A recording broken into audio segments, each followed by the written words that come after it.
Bonjour à toutes et à tous, c'est Amelia Castanea. Je m'apprête à réaliser votre tirage flash pour ce week-end du samedi 1er et dimanche 2 avril 2023 à l'aide de réponses angéliques que voici et que j'utilise pour les tirages flash.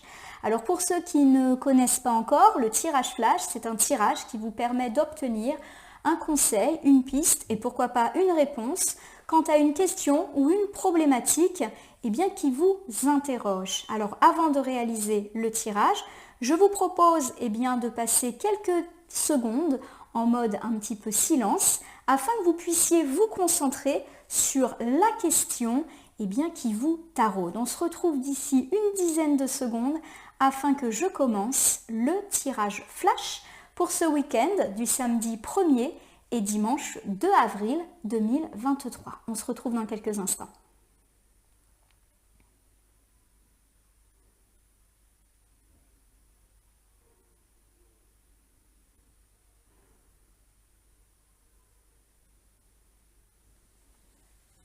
Alors c'est parti, je vais donc battre mes cartes de réponse angélique et contrairement à d'habitude, je vais laisser les cartes volontaires tomber de mes mains et les interpréter. On verra du coup combien de cartes vont se présenter à nous pour répondre à vos interrogations. En tout cas, j'espère que vous allez toutes et tous bien, ma consultante, mon consultant, et que ce tirage flash va vous apporter quelques pistes, réponses, conseils quant à ce qui vous perturbe ou pas, en tout cas ce qui vous questionne. On voit que le tirage est assez fluide, c'est-à-dire que là quand je bats les cartes, c'est assez calme. J'ai toujours pas de cartes volontaires qui sont tombées, donc ça nous annonce par rapport à vos problématiques quelque chose d'assez fluide. Donc c'est toujours une bonne nouvelle quand les choses sont assez cohérentes comme ça.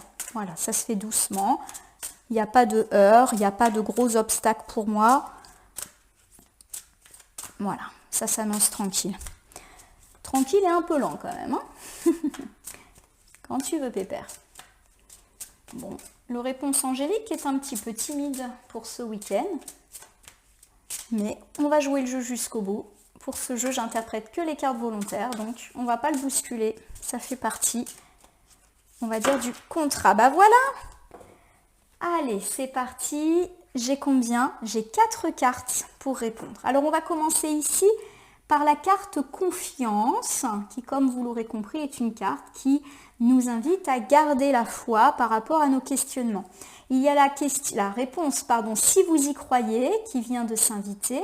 Le écoutez votre intuition et attendez-vous à un signe. Alors j'ai un ensemble de cartes qui est assez curieux ici. Alors déjà rien que dans la façon de battre les cartes, on a annoncé une certaine fluidité et vous l'avez vu, c'était quand même assez long pour obtenir cet ensemble de 4 cartes volontaires. Donc par rapport à vos questions, il y a cette idée peut-être que vous n'allez pas avoir une réponse nette, rapide et précise, mais qu'il faut laisser les choses se faire, qu'il faut accepter que le temps prenne justement tout son temps.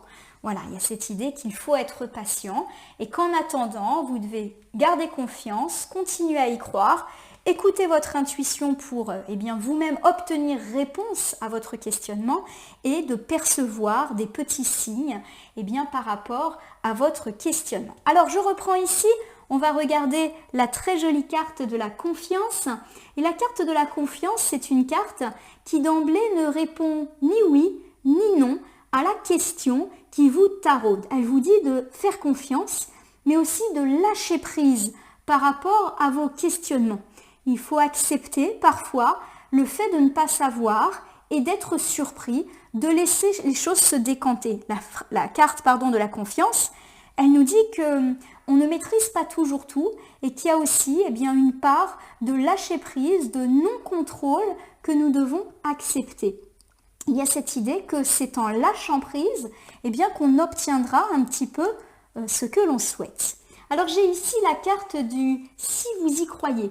Alors la carte du « si vous y croyez », elle nous invite à être positif, quoi qu'il arrive, à visualiser des résultats heureux pour pratiquer une loi d'attraction. Quand on y croit très fort, les choses arrivent. Alors ça ne veut pas dire qu'il faut juste y croire. ça veut dire qu'il faut y croire, mais aussi mettre en place des choses pour que les choses arrivent, continuer à y travailler. Je vous donne un exemple très classique. Par exemple, si votre question c'est est-ce que je vais réussir à tel examen, eh bien on vous dit de garder confiance, d'y croire, mais de ne pas arrêter de travailler, de continuer à réviser. Voilà, c'est tout simple. Écoutez votre intuition. Alors le écouter votre intuition, c'est une carte qui nous dit, là encore, de faire confiance à son intuition et qui nous dit qu'on est plutôt clairvoyant dans l'ensemble. En gros, qu'est-ce que vous ressentez au fond de vous vis-à-vis de votre questionnement? A priori, la réponse est déjà en vous. Nous terminons ce tirage plutôt positivement avec le « attendez-vous un signe » qui me parle d'une réponse très spéciale et précise. Il y a cette idée que vous pouvez recevoir des signes très rapides par rapport à votre questionnement. Alors des signes, c'est quoi? Ça peut être une plume blanche, une odeur d'enfance qui vous rappelle une personne de votre famille, une chanson qui passe et qui vous rappelle une personne, une relation que vous avez eue. En gros, un signe qui a rapport avec votre questionnement. Il faut en gros être attentif à tout ce qui peut vous apparaître comme étant des coïncidences, mais qui sont en réalité des signes que les choses sont en train de s'annoncer positivement quant à votre questionnement. Alors justement, si votre question, elle porte plutôt sur le domaine sentimental et amoureux, on vous dit de rester confiant et d'y croire, et au fond de vous, d'écouter ce que votre cœur et votre âme vous dit. Vous avez déjà la réponse en vous, et vous allez obtenir des signes qui vous disent que vous êtes sur la bonne voie, et que ce que vous ressentez au fond de vous va se concrétiser. Alors mes amis célibataires, si vous êtes en quête de l'amour et que votre questionnement porte un petit peu sur cette quête de l'amour et éventuellement une rencontre, on vous dit de rester confiant, que peut-être effectivement les choses ne vont pas se faire du jour au lendemain et qu'il y a encore un petit peu de patience à avoir. Continuez à y croire et continuez à vous rendre disponible. On n'est pas en train de vous dire enferme-toi chez toi et comme par miracle, quelqu'un va venir sonner à ta porte. Non, faites en sorte de provoquer, entre guillemets, aussi l'amour en y croyant. Sortez, rencontrez des gens, soyez ouverts et disponibles lorsque quelqu'un de nouveau se présente à vous. Au fond de vous, écoutez votre intuition. Par exemple, des fois, il y a des petites voix intérieures qu'on n'écoute pas. Je vous donne un exemple. Vous êtes célibataire, en quête de l'amour, et un jour, un ami vous propose de venir à telle ou telle soirée. Vous n'avez pas forcément envie parce que vous êtes un peu fatigué, vous avez eu du travail par-dessus la tête et vous auriez bien besoin et envie de passer la soirée tranquille chez vous. Mais il y a cette petite phrase au fond de votre intuition qui vous dit « vas-y ». Et on vous dit de suivre un petit peu cet instinct et vous pourriez recevoir un signe. Alors ce signe, ça peut être une belle rencontre, ça peut être aussi un numéro de téléphone qu'on vous donne. Voilà, c'est peut-être des fois pas grand-chose, mais ce pas grand-chose vous conforte dans l'idée que vous avez eu raison d'écouter votre intuition. Je vous ai donné cet exemple, mais voilà, il y a cette idée de continuer à travailler et de ne pas attendre que ça tombe tout cuit. Alors pour mes amis qui sont en couple, on vous dit de garder confiance, notamment s'il y a eu des conflits, des tensions, des problématiques, et d'y croire. Et que si vous y croyez et que vous continuez à œuvrer pour que la santé de votre couple soit retrouvée, il n'y a pas de raison que ça n'arrive pas. Écoutez au fond de vous ce que vous dit votre intuition et vous devriez recevoir des signes. Alors qu'est-ce que ça pourrait être comme signe de relance justement amoureuse? Ça peut être une invitation, un mot doux de votre partenaire de vie, chuchoter, une petite attention délicate comme un petit déjeuner à porter au lit, un petit ciné qu'on vous propose, un petit cadeau. Le signe, c'est pas forcément un signe divin, ça peut être aussi un signe de l'autre, un signe que les choses vont s'arranger. Ça peut être aussi entendre une chanson qui évoque vos débuts, une chanson sur laquelle vous chantiez, vous dansiez au tout début et qui donne un peu l'image d'une relance. Voilà un petit peu à quoi ça me fait penser. Pour mes amis qui attendent le retour de l'ex, on me dit que vous devez rester confiant et que si vous y croyez, les choses peuvent effectivement se concrétiser si c'est ce que vous avez bien évidemment envie et si c'est ce que vous sentez au fond de vous. On vous dit d'écouter votre intuition. Alors forcément, il y a deux chemins possibles. Soit votre intuition, elle vous dit de persévérer et d'attendre votre ex, auquel cas vous devriez recevoir un signe, un petit texto, un petit coup de fil. Je reprends mon exemple de la chanson qui forcément vous fait penser à lui ou à elle. voilà, vous allumez la télé et hop, il y a un film que vous adoriez regarder tous les deux. Voilà, c'est des petites choses comme ça, mais qui peuvent vous faire penser à ça. Et puis pour ceux qui sont dans le retour de l'ex et puis qui se disent au fond d'eux ou d'elle, bah, je dois passer à autre chose, bah, écoutez votre intuition et là encore, vous pouvez vous attendre à un signe. Alors le signe, je ne sais pas, je n'ai pas forcément d'exemples qui me viennent à l'esprit, mais un signe qui pourrait vous dire, vas-y, recommence à autre chose. Pour mes amis qui sont en triangulaire et qui aimeraient bien voir la situation tourner à leur avantage, on vous dit de garder confiance, d'y croire, d'écouter ce que votre intuition vous dit et un petit peu comme j'ai dit précédemment, d'écouter les signes. Peut-être que vous allez recevoir, si votre intention c'est de rester avec cette personne et pourquoi pas de pérenniser votre relation vers quelque chose de plus stable, vous allez peut-être recevoir un message, une invitation. Là encore, vous allumez la télé et hop, il y a un film qui vous fait penser à ça, des paroles qui vous font penser à votre relation, une chanson, je rappelle, c'est souvent des signes comme ça, en tout cas qui peuvent se présenter. Je crois avoir plus ou moins fait le tour des différentes situations sentimentales. Alors si votre questionnement porte plus sur la sphère amicale et familiale, on vous dit de garder confiance, notamment s'il y a eu des histoires de tensions, de conflits, donc pour tout ce qui a trait à des réconciliations, des rapprochements. On vous dit que si vous y croyez et que vous continuez à œuvrer pour, il n'y a pas de raison que ça se produise. Écoutez ce que dit votre intuition. Si au fond de vous, vous avez envie de vous réconcilier avec cette personne qui vous manque, si au fond de vous, votre intuition vous dit, vas-y, prends ton téléphone, appelle cette personne, essaye de créer du contact, voilà. Il y a cette idée que vous devez y croire, mais que peut-être vous devez aussi agir et écouter ce que votre cœur vous dit pour résoudre cette situation. Attendez-vous un signe. Là encore, vous pouvez avoir des signes qui vous font penser à cette personne. Ça peut être effectivement tomber sur la photo d'un lieu que vous avez visité ensemble. Ça peut être, je sais pas, l'odeur de quelque chose que vous mangez ensemble quand vous êtes en train de sortir. Je sais pas, une odeur de barbe à papa parce que vous adorez aller à la fête foraine ensemble. Voilà, c'est des idées qui me viennent comme ça à l'esprit. Écoutez votre intuition et guettez les signes et des signes favorables. Donc vraiment pour moi, tout ce qui est lié au conflit, à la réconciliation est plutôt favorable. Attendez-vous, voilà, ces petits signes et peut-être même provoquer des signes. N'hésitez pas. Si c'est ce que votre cœur vous dit, allez-y.